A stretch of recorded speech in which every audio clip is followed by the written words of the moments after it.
As we continue to look at consumer loans, we are going to focus on housing costs in this lesson. As discussed in the transportation notes, as well as your assignment, we are going to focus on the 4 smart buying steps throughout this entire process. Step 1 focuses on your needs versus your wants. The first step is to identify what type of housing you would like to rent or buy. Let's take a look at the 3 most common types. First of all, you have a house. This is where you own the structure and the land which it occupies. It offers space and privacy, but you need to do all the maintenance both inside and outside. The next option are condominiums, also known as condos. This is a type of apartment that allows the individual to own the dwelling unit, but not the land or the common areas. They remain jointly owned. You maintain the inside of your unit, but the exterior and the common areas are taken care of by someone else. You usually have to pay association fees with condos. The third option is apartments or other housing rentals. This could include duplexes or parts of houses that are rented out. This is a good starting place. You rent the unit but are not responsible for the maintenance inside or out, just the general wear and tear of your unit. These are usually very affordable and can either be short-term or long-term leases. However, sometimes they have restrictions such as pets, noise levels, things like that. You also have to remember that this is not your own property, and you're not building any equity when you do this. You will need to determine which type best fits your needs and wants, and more importantly, your budget. Some other considerations that might play into your decision to purchase housing could be the location, school district, rural versus urban. Are you a city person or do you prefer the country or a less populated area? And of course the community. If you're looking to move, you will want to do some research on each of these in advance. However, for our activity, we will focus more on the financial aspects and stay within our area. As we move into step 2, we first need to examine our budget and determine how much we can actually afford. Using the 28-36 rule, we know that we should not spend more than 28% of our monthly wage on our mortgage and no more than 36% of our monthly wage on all of our total debt. Your first step would be to identify how much other debt you already have. Right now, we just have our car loan and some of us our student loan, but these need to factor in how much we can afford for our ongoing monthly payments. The next thing we need to look at is how much we have in our savings account or in liquidity to cover our down payment and closing costs. All of these expenses are going to be split into 2 separate categories, one-time costs and recurring costs. We'll take a closer look at the one-time costs first. Your biggest one-time cost will be your down payment. But besides your down payment, you will need to consider the following, which are considered part of your closing costs, and usually account for 4 to 6% of the total purchase price. The first one is points or discount points. These are one-time additional interest charges by the lender. Each point is worth 1% of your mortgage loan, meaning if your loan is for $120,000, then 1 point would equal $1,200, or 1% of that total. The loan origination fee is a fee, usually about 1 point or 1% of the mortgage, used to compensate the lender for the cost of reviewing and finalizing the loan. The loan application fee, usually around $200 to $300, covers some of the processing costs of the loan and the paperwork. An appraisal fee usually also costs around $200 to $300, and this is used to get your house appraised, where they determine the value of the home and the property. This is required before the loan is approved. Some other fees include a title search. This would be an investigation of all of the public land records used to determine the legal ownership rights to the property or home. And of course, a credit report. Your lender is going to obtain all 3 of your credit reports to determine what type of an APR or interest they are going to offer you. These are your typical one-time fees. You pay them at the time of the purchase, and you do not have to continue to pay them. Total, these fees, without your down payment, usually come to 4 to 6%. Now let's take a look at some of your recurring or ongoing costs that are associated with purchasing a house. Each month you will have a payment that is due. This payment is actually made up of 4 different parts, known as PITI. PITI includes the principal, which is the actual amount of the loan that you are paying off. The interest, or the APR payments, these usually start larger than the principal and will decrease over time, even though the interest rate may stay the same. And the last 2 are your taxes and your insurance.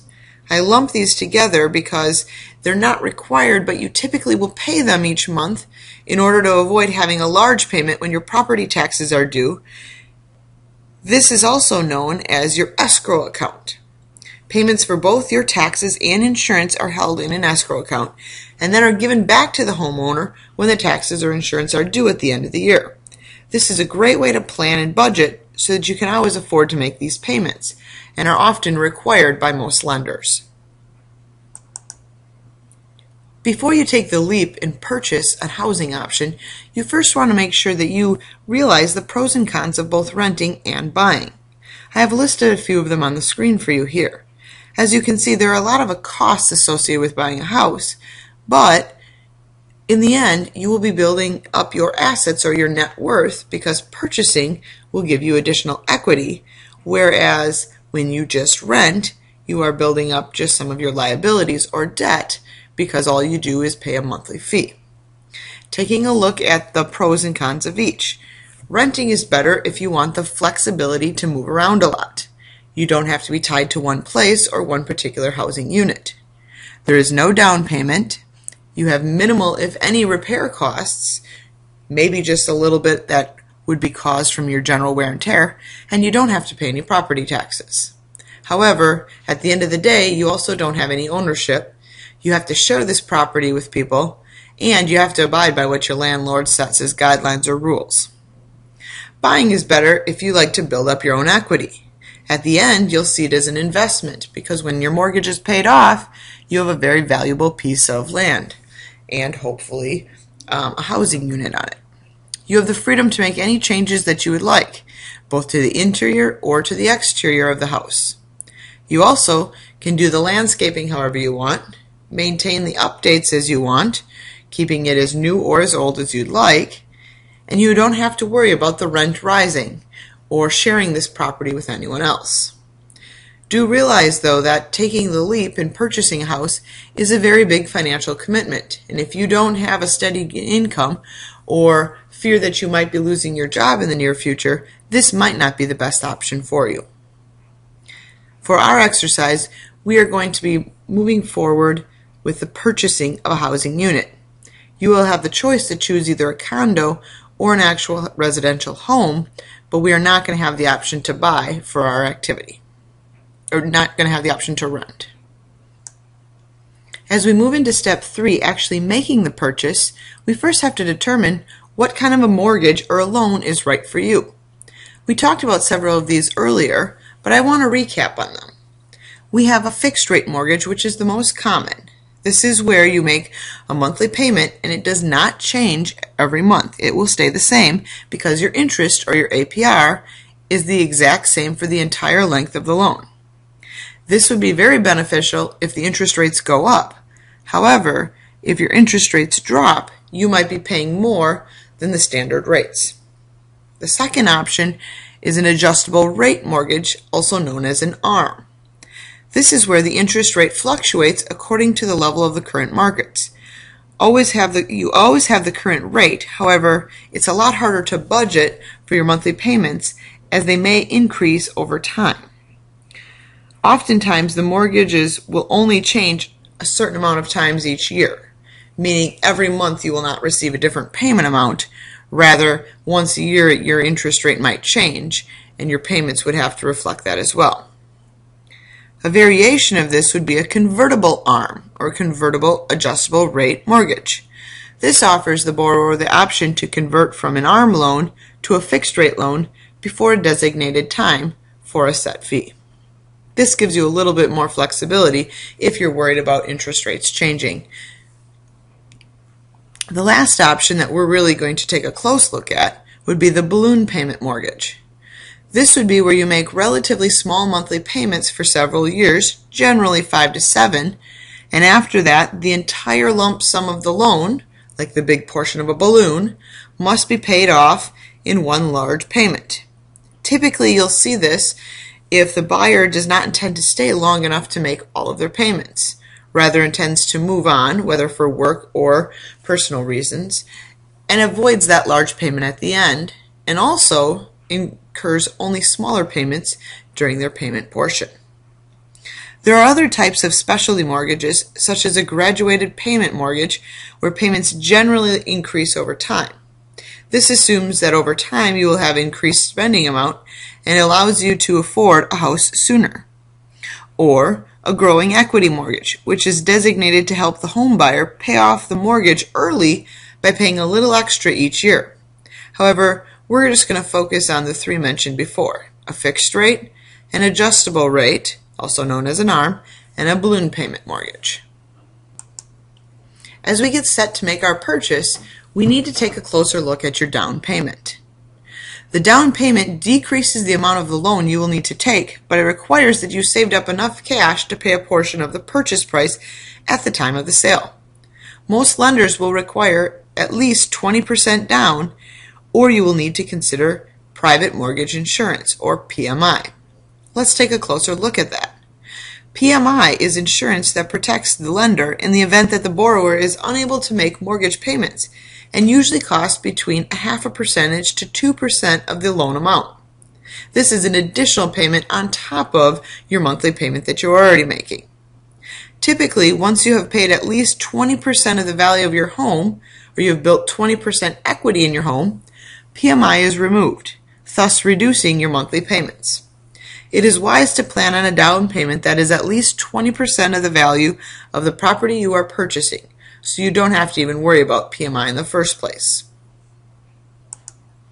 Some other considerations that will influence the overall cost of your loan are the length and the rate. The length of a typical mortgage is 15 or 30 years.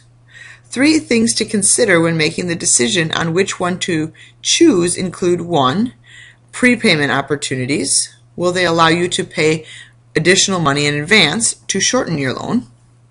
2. The size of the monthly payments. This will reflect on your individual budget.